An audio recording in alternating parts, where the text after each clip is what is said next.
Hello, Gaston County. Welcome to episode number 162 of Gaston's Great, a podcast highlighting some of the great things happening in and around Gaston County. I'm your host, Stephen Long. We're coming to you once again from the international headquarters of GSM Services right here in downtown Gastonia.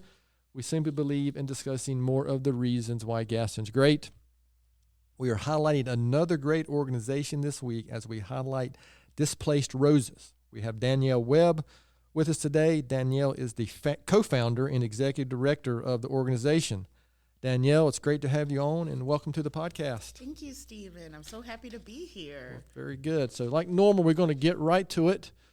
And the first classic question we'd like to ask is just to start with, just tell us anything about yourself, anything you'd like to share. Yeah.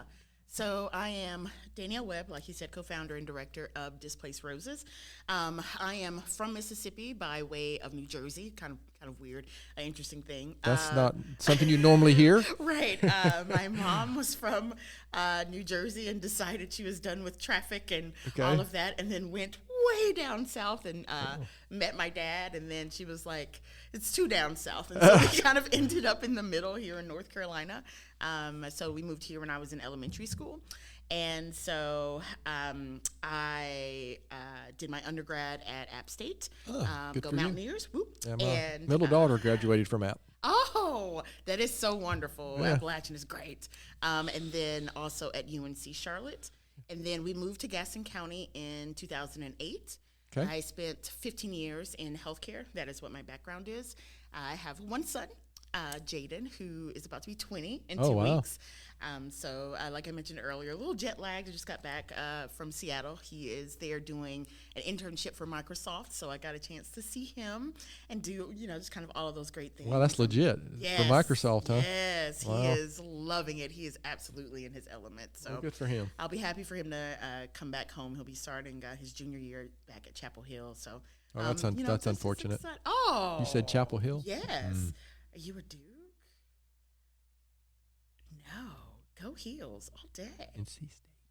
Oh, Wolfpack. That's right. Do you not do any research beforehand? Come on. Red looks good on you. My wife went to Chapel Hill, so okay. we have a mixed family. So there's some good in your life. And my youngest is at NC State right now. Really? Yes. Okay. But the middle went to Appalachian, so there's hope for you yet, right? And our oldest went to Western Carolina, so we've got the whole state covered. Western? How is there against it? What? Well, not We've really. Got a house divided. Not there. really. No? Okay. Well, that's good. They're nice like their mother, so it's all good. Yes. So, those are all just, kind of great, exciting things about us. And so the very interesting thing when I go and talk about, our background and, all the things that my son and everything is doing. And then it goes into, the preface of just, now imagine, so my son and I, we actually experienced homelessness in this very county 12 years ago. And so that is kind of what cultivated what we do now in Displaced Roses. So, that's all about us. All right, well, very good. So that was a great segue into, there may be some people who are familiar with Displaced Roses. Because of my involvement in the community, I'd heard of it, but I will tell you I didn't know anything about it until I saw you were coming on, and I did some research, so I didn't really know any details. But tell us about the organization, the mission of the organization, and then maybe we'll get into some more specifics. Okay. So Displaced Roses, we are an advocacy outreach nonprofit here based in Gaston County. And so we serve those that are unhoused throughout the county. So that is 13 municipalities, 14 if you count Smyre. So I stay busy a lot.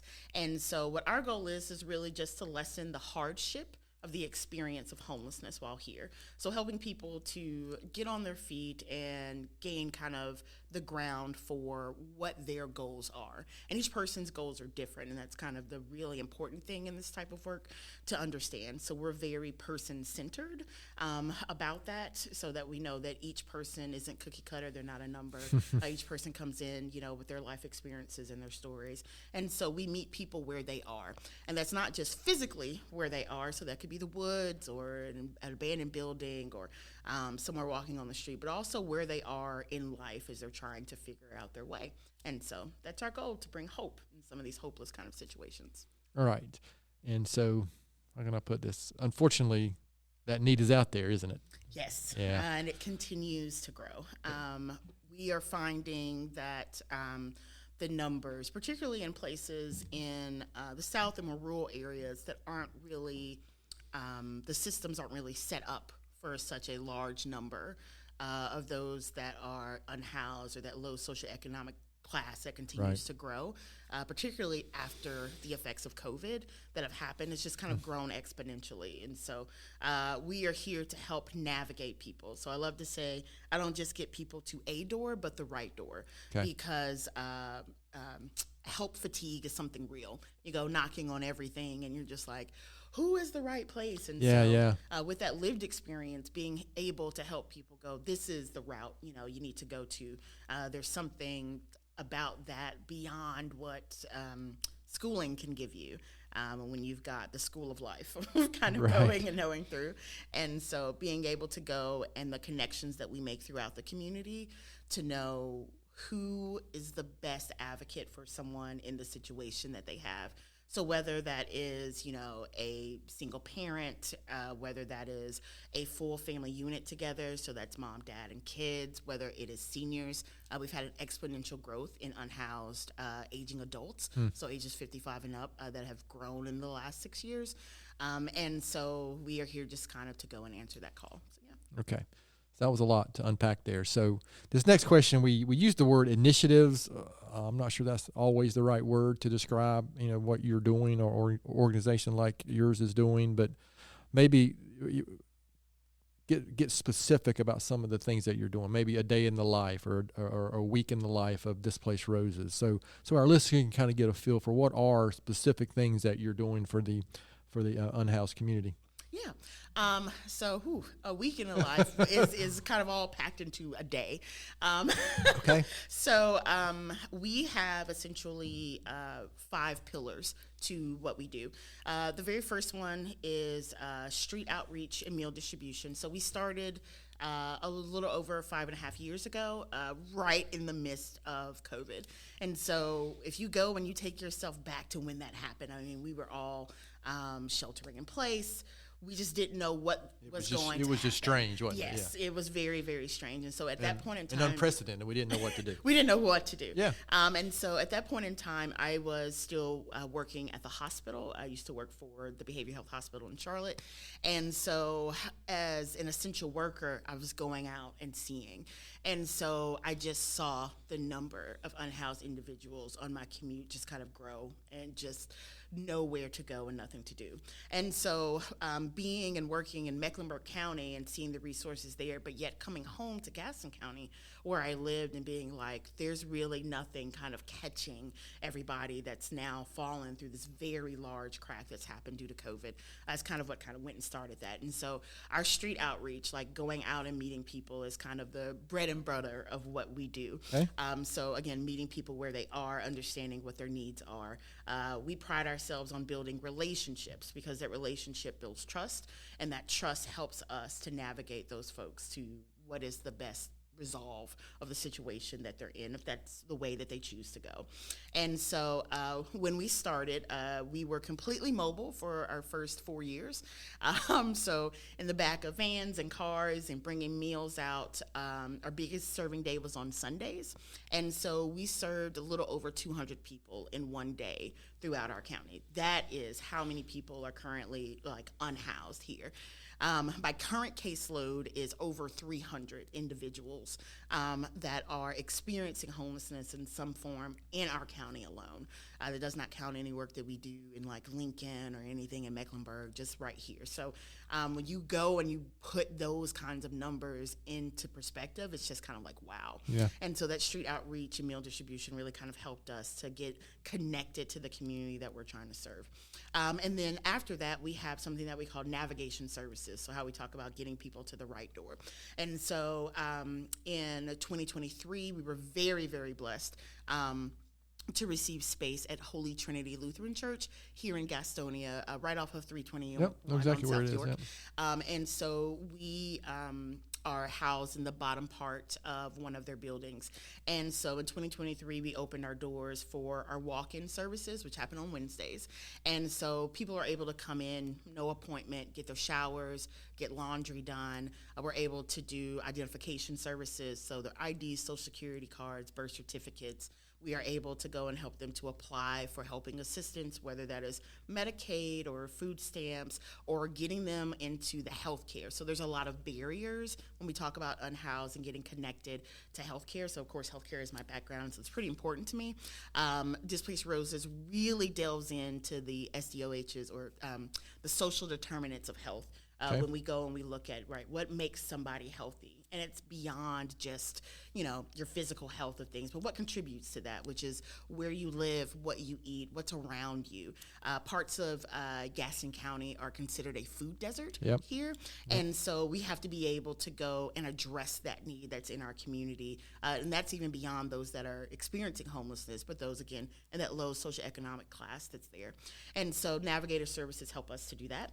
And then our third pillar we have is Forever Homes. And so we go and we will walk somebody from start to finish, to they reach their end goal. And so hopefully the end goal will be that individual becoming housed. And so when somebody is able to go and get a place, we'll come in, we'll clean that place up, we'll make it beautiful, and we'll make it a home. And so we will furnish it, we will fill the pantries, we will do all of the things. We'll come in, we'll ask for people to volunteer, we'll get the keys, we'll tell the individual, go spend your day, somewhere else. And when they come back, they are moving into a home that is fully set up, fully furnished, and filled with love for them. And so that's a really, really great situation. In our 5 years, we've had 36 positive rehomes in the area, and we continue to do that work, every day that we're here. And then one of our other ones is, again, the kind of training and the advocating for individuals. And so what we like to do is those that have a heart of going like, I want to do something, but I don't know how. That's where our advocacy part kind of comes into play. And so we're able to go and train individuals on how they can make the best impact here in their very own community. All it takes is one person to choose to change the environment around them. And so we're very blessed to have some of those things. We've helped an individual start a nonprofit for furniture, and we use them constantly when we're doing our homeless to house program there. There is a food ministry that's in a local church that we help to mentor and guide the young lady that has spearheaded that. And so we're really just about creating change in individuals to spark, to make it, and it ripples across our county. And that is like one of the things that are great. And then our final kind of pillar, which is very unique to us, is something called Dignity in Death. And so we are the only organization in a tri-county area that will go and do final resting arrangements for someone who passes away while in the experience of homelessness. And so we crowd fundraise for that. We have a set funeral provider into our care based out of Kings Mountain. We love Clay and his team. We do these services usually at St. Mark's Episcopal Church here, so there's a full service. We love that church there, and all is welcome. And they do a lot of stuff in the unhoused community as well. So folks come in and they already know that it's a safe space, which is really important to us. And another downtown location. Yes, another downtown location here in Gastonia. And so we are able to go and put that together. So in the very core of anything, that person is somebody's child. And so somebody would want their child loved, cherished, honored, and remembered. And that's kind of the part about dignity in death that we make sure happens for those individuals, that they have a moment to be loved, to be grieved, and to be celebrated. Yeah, so that last one especially, I think when I was on your website, I was reminded of that what day when there were 5 unhoused individuals in one day. And so, gosh, that's March 12th, 2022. It's kind of thing you just don't, if you're not involved day to day with that kind of stuff, it's the kind of stuff you don't think about, right? Yeah. But I was reminded of that, again, off your website. Now, so you just shared a lot. I'll go back to the connections part. Feel free to pull up a chair right here if you'd like. So is it fair to say so you're connecting them with maybe other services, other organizations like the healthcare? Does that mean like get in touch with Contegra or the health department, things like that? Is that what you mean? Yes. Okay. So again, we try to make sure we ourselves are a low barrier agency. And so, for instance, for us, all you have to do is be unhoused and be in Gaston County to receive services from us. There's no signing up, there's no billing insurance, none of that. We are low barrier. And so with that, we go, and make the connections through the community like Contegra, like the health department, Yeah, okay. going and a lot of independent healthcare providers. We have a great dentist who's actually not based here, but in Indian Trail. And so we've been able to connect with them for emergency dental services. Sure. And so making sure that folks have that. We've had several folks that did not quite know how to navigate the system, and let's say they were HIV or AIDS positive. We were able to get them connected to the resources that they needed for the Ryan White program to be able to live a healthy life while they're trying to go and get stabilized. Even the things of just like mental health. And so we partner up with the ACT group, which is Alliance Community and Transition Group. Okay. They are a mental health provider, actually, again, based out of Mecklenburg County, not here. But during that time of COVID, where everything was virtual, right? Yeah. And so one of the biggest things that we have in this demographic is what we call a digital deficit. So you don't have access to technology. And so we all experience some sort of just trauma and pain during COVID. And so that was just expounded upon in this unhoused community. And so the ACT group actually came out on the scene and met with people in person, okay. Which was something that had not been provided for individuals before. And so we are very, very proud of those kind of connections there, including things, we do a lot of work in addiction and recovery services. Okay. And so those are things that are also a part of healthcare. So we are partnered with places like Phoenix, Freedom Right. Detox, several of the sober houses in the community, Vandenberg, the Oxford Houses, the House of Hope in Belmont, that recovery church that's there. And so those are things in healthcare too that we go to connect people to the right set. Okay. Wow. So that's a lot. So we have another guest that just arrived, and as soon as we get his mic hooked up, we will get some introductions and welcome him to the podcast. But so I'm trying to figure out which way to go now, because that was a lot. I know we did. So Displaced Roses touches a lot. no, that's good. Well, you know what? There's just, again, like we mentioned already, there's so much need. And listen, us being in downtown Gastonia, we see it every day, right? Mm-hmm. I can't drive to the office and without seeing that. So we got a mic for you. Danielle, do you mind introducing our other guest here that's just arrived? Yes. So this is Chris Murphy. He is one of the board members of Displaced Roses.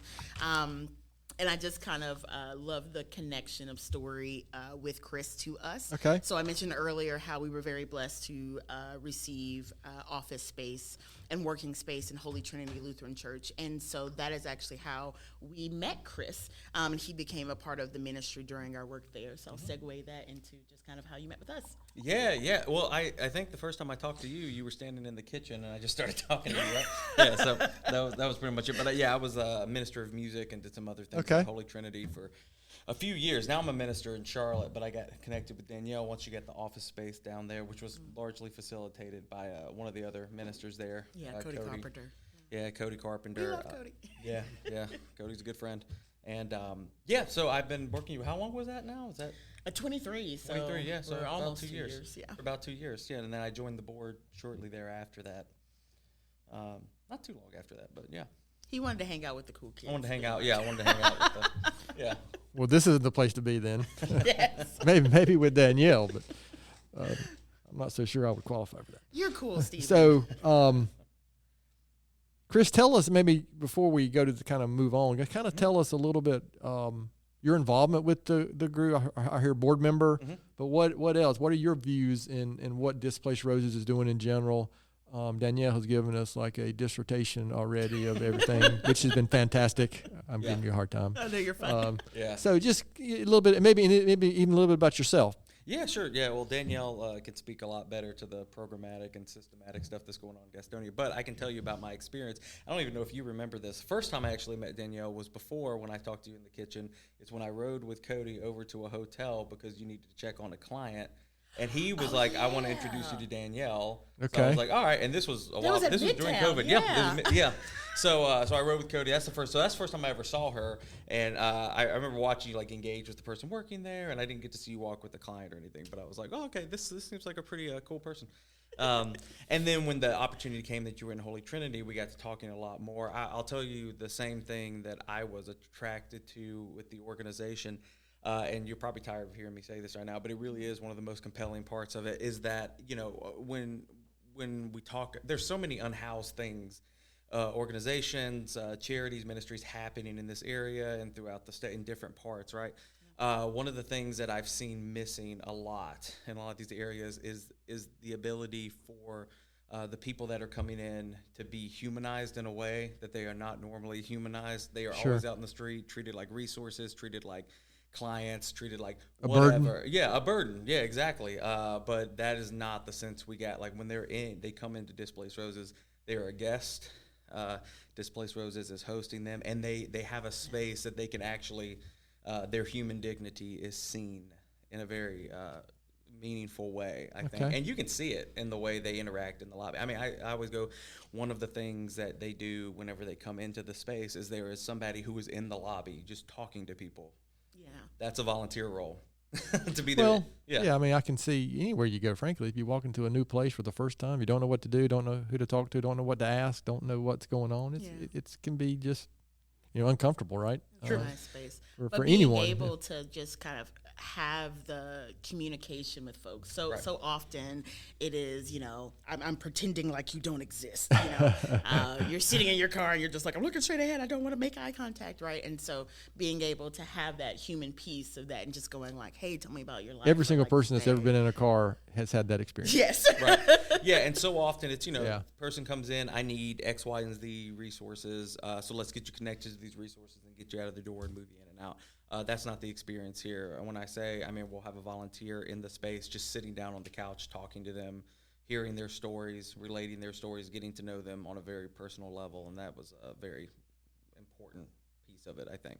All right, well, very good. I appreciate you sharing that. So, Danielle, in your time with Displaced Roses, can you share a specific story or anecdotal story of something with an individual? Obviously not going to share, I wouldn't ask you to share any specifics, names or anything, but just something that can show the impact, that you're having, or a situation where you said, wow, this is the reason I started this or got involved with this, and just something that comes to mind that you can share with our listeners. Wow. That's hard to pick. Okay, I'll do 3. I'll make them very short, I promise.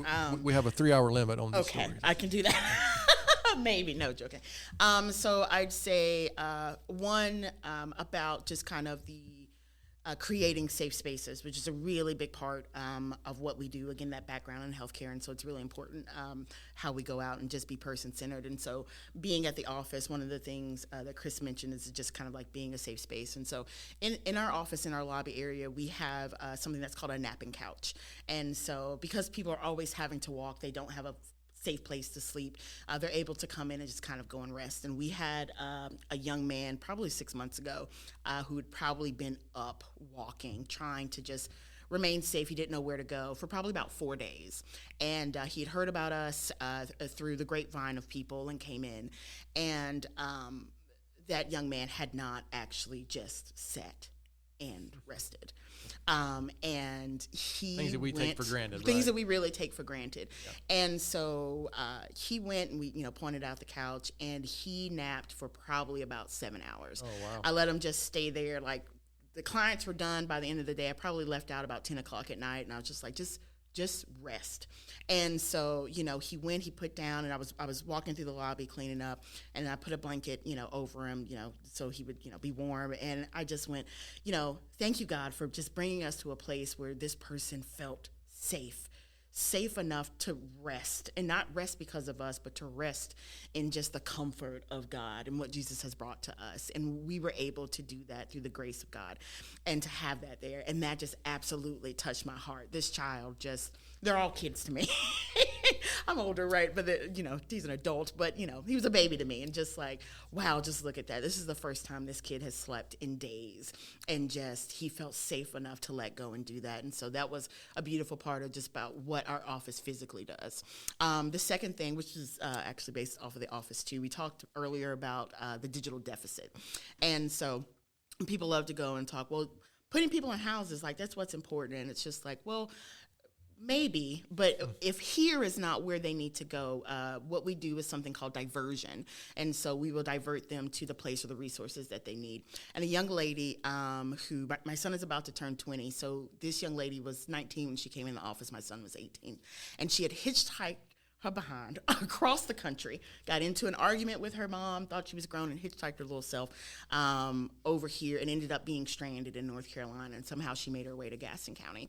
She'd been here for a few weeks, and then a group of unhoused individuals was like, you need to go meet Miss D. Let's take you there. And so I'm like, okay, great. I'm like, talking to her, and on my desk is a picture of my son, and she says, I feel like I know him. And I was like, where are you from? And of course she wasn't from here. And I was like, yeah, how old are you? And she told me, and I was like, you're the same age. I said, let me tell you something. No matter what you did, your mom is worried about you.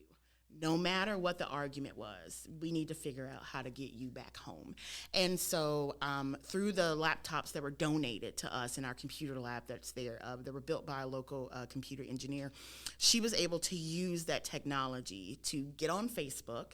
And we think about it with us, right? I still remember my childhood address and phone number, right? Because we had to do that. But kids today, it's all like technology. And so it just says home or whatever, right? Yeah, you don't know it. So you don't know the number. I don't know my kids' phone numbers. Right. I know my wife's, but not my kids. Right, the important people in your life, right? Yeah. Like, y'all know that number. And so it was just so interesting to go and see. And so we were able to go and get her connected. And through Facebook, she was able to get somebody to get in touch with her mom. And then we got her on a flight back home.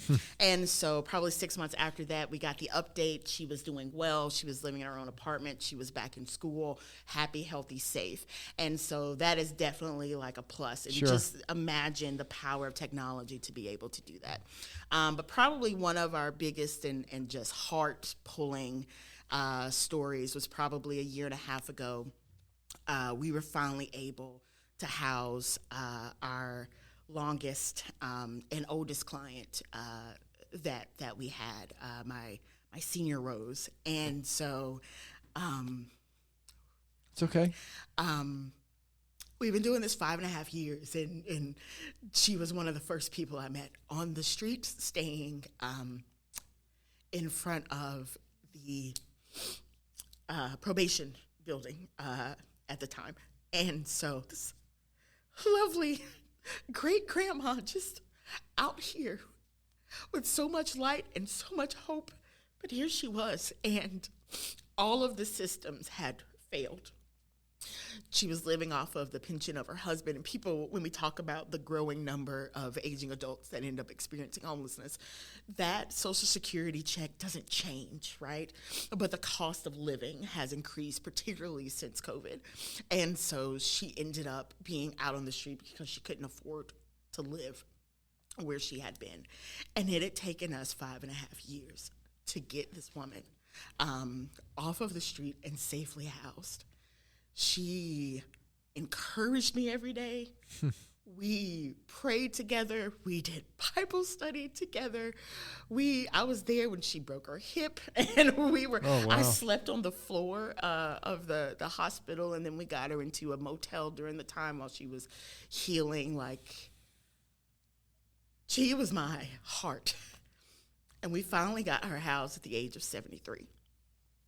And just the wear and tear that being out on the street had happened on her body, the amount of folks that she had lost, and she never gave up the fact that God loved her, that he was always looking out for her. Just precious and thankful and just amazing. Amazing. I mean, When we got the call that she got approved for housing, I think I jumped and cried and ran around my house just praising God and being so thankful, and just burst into tears that this prayer was finally being answered to put her in somewhere.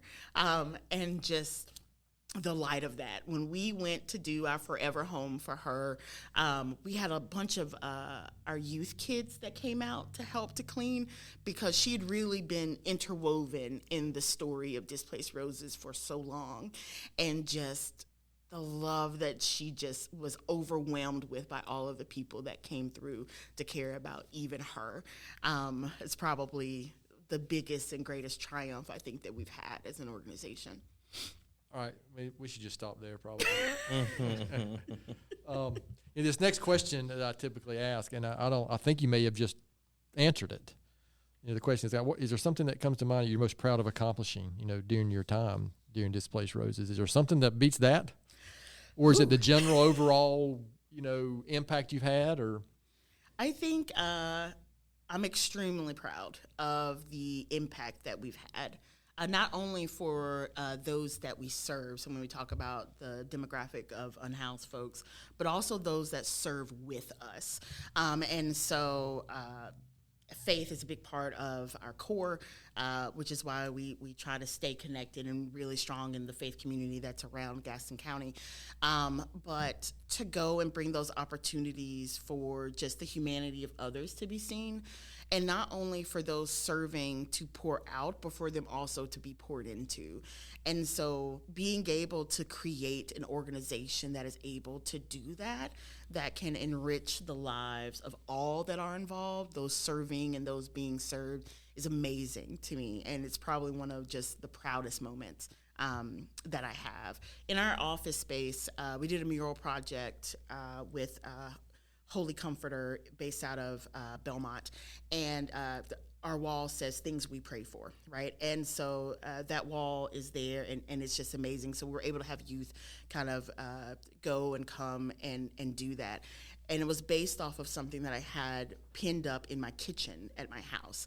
And the card said, God, I want to have work that makes a difference, no matter how small, that impacts lives. It's something that my son can be proud of. And so we continue to do this work, and, a friend was like, you're doing that. That's what Displaced Roses is. And so we took the card down, and I was like, whenever I get a place, we're going to have this wall. And so now we have that. And so that's the thing that I think about every day as we go and we walk in, and I look at that things we pray for wall, where we have, the prayers and desires of those that we serve and those that are serving with us on those walls, things about health, things about the restoration of their families, things about, beating addiction, things about being housed, things about seeing their kids again, all of those things that are there on those walls. And I'm so proud that we have a place to be able to do that. Yeah. Wow. Chris, anything you would add to that since your time being involved, something that stands out? I don't know if you could follow that one, but that stands out in your time with involvement with Displaced Roses? No, I cannot top that. But no, I've only had the privilege of being in the Wednesday movements that they do, where everyone's sort of gathered together a few times. But I can say when I'm there, the energy can be really infectious. I think it's very high speed, it's high moving, it's all this stuff. But you can see the respect that people have for Danielle. You can see the love and the relationship that volunteers, guests, everyone are just sort of building together, and that always stands out. That always stands out to me. As just something, and I'm always telling people, it's like, if you want to, don't get me wrong, it's a terrible time for people to pop in because it's so moving all the time. But if you want to see, I think, the heart of what's going on with this ministry and this organization, it's right there. You can see it. Yeah. We'll get very good. I appreciate that. Danielle, looking ahead, what do you envision for the organization? That classic question is the next 5 to 10 years, but I don't know. Things change so fast. Right. We used to do 5 and 10 year plan. We really don't do that here at our business anymore. It's more like 2 or 3 years because things change so fast. But looking ahead, what do you envision for the organization? So our overall mission and goal is to be able to be a full service agency again, when we talk about from start to finish. And so hopefully in the future that will include emergency non-congregate shelter, transitional sheltering, transitional houses, and then a tiny homes community. So essentially a 5-step process to help people to walk through the experience of homelessness until they're able to be stably housed. Because everybody has different starting points, and that's the things that people have to, realize. I experienced homelessness, and I have 2 degrees, and so it took me a year and a half to get out of that. But somebody who maybe didn't come from a 2-parent household, who maybe does not have full education, who doesn't fully know, they have to go and have the supports around them to be able to go to a point that they are stabilized. And so that is our real true hope, to be able to do that and just kind of change what it looks like to be a helping organization in this work. Okay. From the board's perspective, how you add anything to that? Or no, nothing beyond that. These are the kind of conversations we're constantly having, and they're constantly evolving as we see needs being met, and that's what I appreciate. There's no rigid, this is what's going to happen in the next 5 years. It's very much seen as a very fluid thing. So this is conversations we're always stepping in and out of, and just dreaming about the future and things like that. I think it's very great. Yeah, definitely. All right, so we obviously got a few more questions before we wrap up, Danielle. But before we finish, we'll make sure we let you share. How can people find more information out? How to contact you guys? But is there anything I haven't asked that I should have asked? Anything you want to make sure you share or get across before we get starting to close out this episode? So in this work of kind of being an army of one, which is my favorite tagline, so we do have some volunteers that come and support us on our walk-in Wednesdays, which are really just kind of open to the public. You don't need an appointment during the times that we are open, but this work is 7 days a week, and a lot of times it's just me. And so we're going out constantly, trying to go and meet the needs of individuals. And so that takes a lot of support from the community. We do not receive funding from like government grants or anything. Okay. It is literally, when we talk about the power of one, individuals and the faith community and businesses are who help support the work that we have. And so there's always an opportunity for somebody to get plugged in ways to support us and to support this work, whether it is, financially in that way, again, churches, individuals, small businesses, civic groups, all of those ways to go and donate and just kind of learn about us is a great way. Also donating your time. I love to talk about people's gifts and talents, that the Lord has always blessed us with something that is unique to us, right? You mentioned earlier, like, I wasn't planning to, make a podcast. Who knew, right? But there was a gift and talent that was gone, and you were able to use that to highlight the things that are great about our community as a whole here in Gaston County, and that's amazing. That's a gift and talent that was placed in you. And so everybody has that, and so I just challenge people to go and do the stretch. What are your gifts and talents, and how you can go to use that to make the environment around you better, including in the work that we do about the unhoused individuals. And so like right now, like fundraising is just kind of our biggest thing, our biggest need for the things that we have to go. Like we had our ministry van breakdown a few months back, and it has really put a hard bump in the things that we do. Because we cover the entire county, we need transportation to be able to do that, to get people to their doctor's appointments, to get people to second chance employment. Little highlight, GSM is actually one of our second chance employers that are on our list, so we appreciate the doors that are opened through you all as well. And so, but to be able to do that and get people to work and make sure that workforces, that we need transportation. And so we've been fundraising for a while to get a new van that hopefully will come to and be blessed with that as well. And then the items that people don't think about when they're donating, like the physical things out of your closets, we take the items that are casual. So we do athleisure wear. So we say something you'd wear at a cookout, something you're using to like mow the grass, just that comfortable clothing. That's what we need. We always need men's items. always need men's items. Women, we change, our wardrobe with the season, and so there's always stuff. And husbands, it's usually like your wife's going, why are you still wearing that? And she's like, it just got comfortable, right? So we always need those men items for the things that we have. And probably the biggest thing that people don't realize that we need is underwear, new underwear. Right. So when we talk about respect and dignity and folks having showers, underwear is a really big part of that. You go and you get clean, but then you're going and putting on the same dirty underwear. Like, what's going on with that? And they're pretty expensive.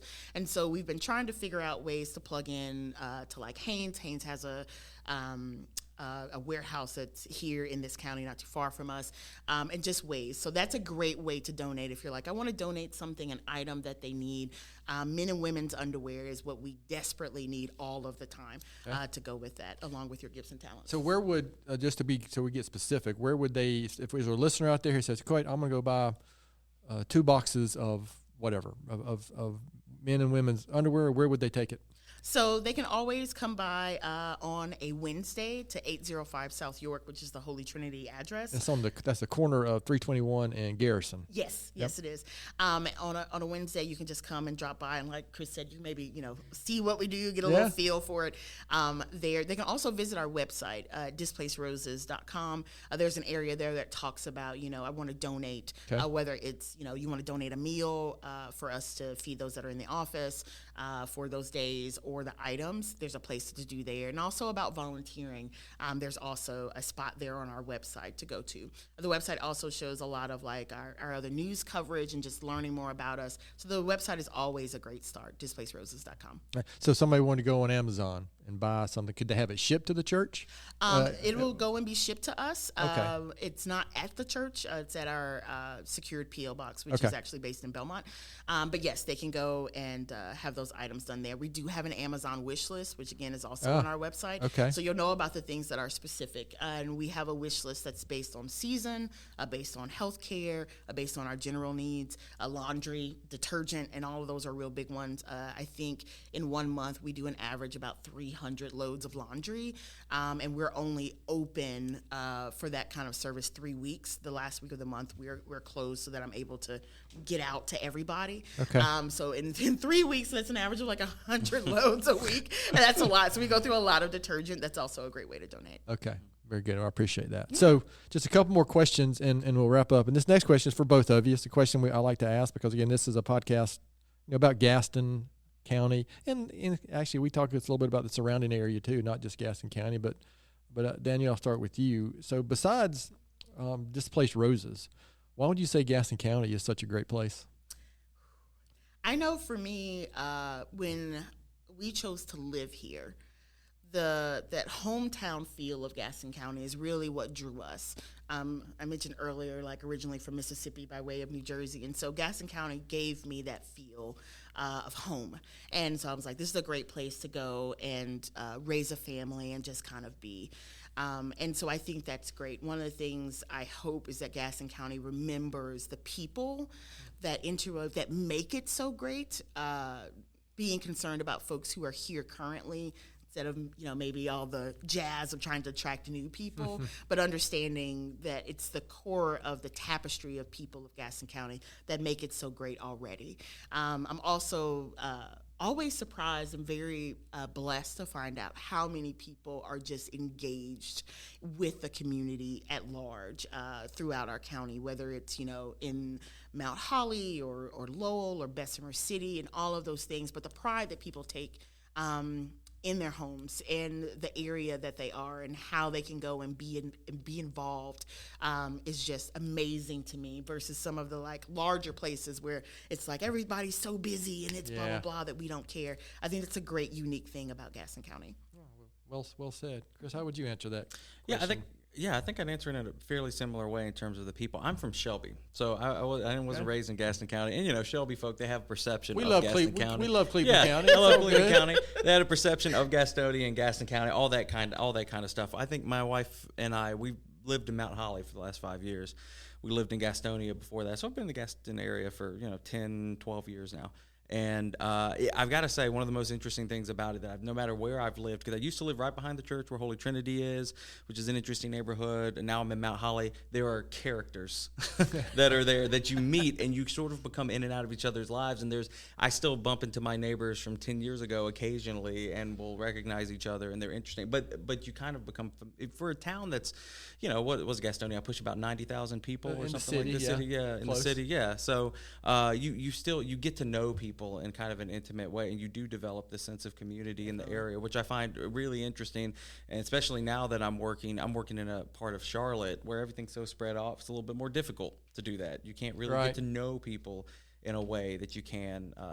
I've been able to here, and I still keep those connections, pretty deep, and I still get to be involved in the community quite a bit. So so that's been a really great area. Yeah. Well, again, I appreciate you sharing that. So one more question, and then we'll wrap this up. But this is a question I like to ask, because you're both. It's again for both of you, and I'll start with you on this one, Chris. And you probably haven't seen any of these questions, so Danielle might have had a chance to prepare for this one. But Chris, knowing what you know now, what advice would you give your 20-year-old self? Oh man, let's see. It's so interesting. I just did a panel at my old college a couple months ago as an alumni panel, giving advice to like younger 20-year-olds. And I say the advice I think I gave to them is a couple of things. One, like don't be so anxious about the future, because you don't know where you're going to end up. And go there. Just go with the flow. It doesn't mean don't like think about the future and everything, but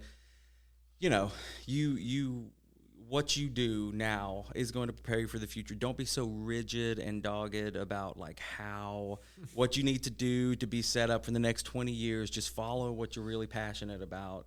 And you'll stay on a track that I think was really helpful to me. I was such a uptight 20-year-old at times, just trying to like make sure I was like, I got to set this piece in place for the next 30, 40 years and that kind of thing. And responsibility is good, but also there's a sense of you've got to kind of go with the flow, and you're going to change. You're going to be a different person in a few years. The things I thought were important at 20 just weren't. Yeah, exactly. Yeah. Right. Yeah, I thought were a big deal. Looking back, I'm like, ugh. Yeah, it's just like it's not going to matter as much in 10 years. I was like, and so you're going to be a different person, and just trust that and go with it, and trust that that's who you need to be when you need to be it. So. Danielle, how would you answer that? The advice to my 20-year-old self. I think it would be just kind of be prepared for how God is going to take your journey. Because when I go and I look back, kind of like what Chris said, I was very rigid, very, very type A, right? So I had a plan. I've always had a plan. And so even with that very perfect laid out plan, trying to purchase a house is how we ended up in the experience of homelessness. But when I stand in this spot and I look back, it was all of the things that God had already kind of preordained and put in place so that I'm able to do the work that I do today.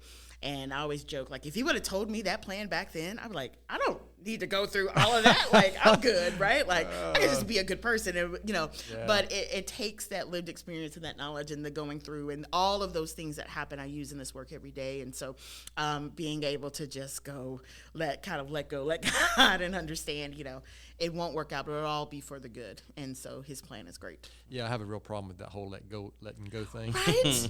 It is. I'm like, let me hold on to it for a little bit, and then I got it. That's not for me. And then God says, yeah, well, guess what? Right.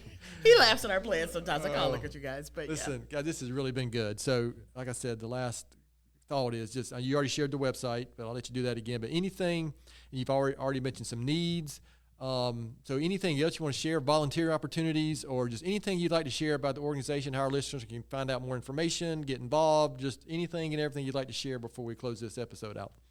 So again, a lot of information can be found at displacedroses.com. Our Facebook is extremely active. We also have our YouTube that is up now, so people can go and kind of check out some videos about us. Some of our biggest volunteer needs right now are someone to assist with our sorting on Thursdays that we have that is on location at Holy Trinity, 805 South York. So let us know about that. Also, those gifts and talents. So we need somebody for social media. You've already tagged Rachel, so darn. But hopefully there'll be somebody out there for that. With our accounting and just kind of fundraising champions, those are kind of our biggest volunteer needs, and we've got a few spots that are opening up on our board for somebody to go and use their gifts and talents in those ways as well. So that'd be great. All right.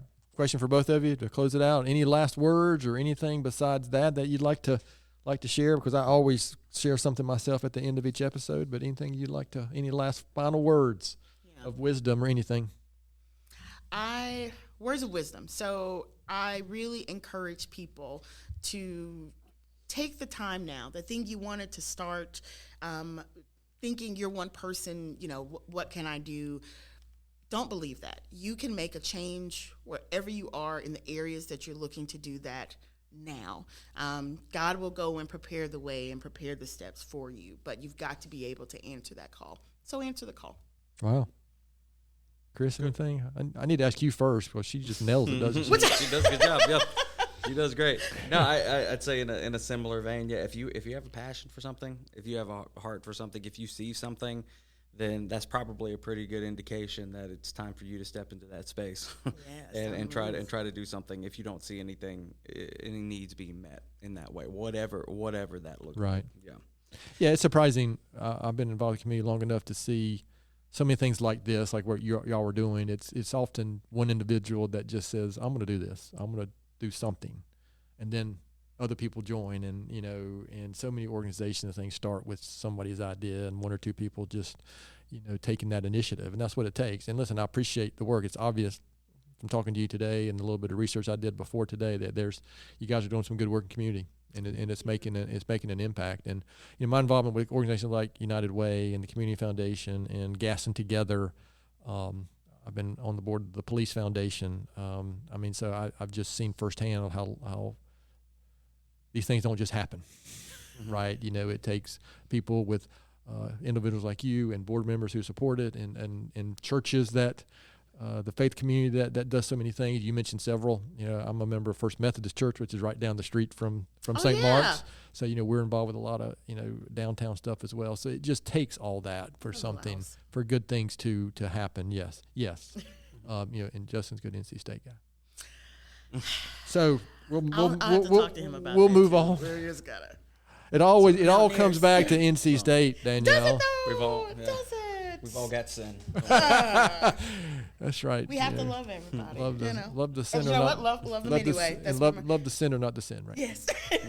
All right, so I'm going to finish up with my book recommendation and thought for the week. And I was trying to be intentional again, like I normally try to do, but I happened to just finish a book by a lady named Edith Eger. I've shared her first book, who knows, within the last couple of years on an episode. But this book is called The Gift. She was a Holocaust survivor and then became a psychologist. So her first book was called The Choice, and I would strongly recommend that one. And this one is called The Gift. It just helps put some things in perspective. The stuff I have dealt with in my life, you read what she's dealt with, kind of reminds me that maybe I haven't had it so bad. But I would encourage that. And in my thought for the week, I was intentional as well. And I'm a huge fan of Dr. Seuss. And he said, unless someone like you cares a whole awful lot, nothing is going to get better. It's not. That kind of reminds me of the work that Displaced Roses is doing here and some of the other organizations here in our community. So, to our listeners out there, thanks so much for taking time to listen to today's episode. Thank you. Please continue to spread the word if you can about the podcast. And please don't hesitate to contact us at our email address, which is podcast@gastonsgreat.com. We're always looking for suggestions for future podcast topics and guests. You can find the podcast and subscribe at the website, gastonsgreat.com, or anywhere you listen to podcasts. And please follow us on all our social media platforms. And apparently, as Rachel reminds me, giving us a good 5-star rating helps the podcast get noticed. Thanks again to Danielle and Chris for being our guests today. Thank you. Gaston's Great is produced and brought to you by Rachel Cowart from GSM Services. I'm your host, Stephen Long. Thanks again for hanging out with us, and please keep coming back to hear more reasons why Gaston's great.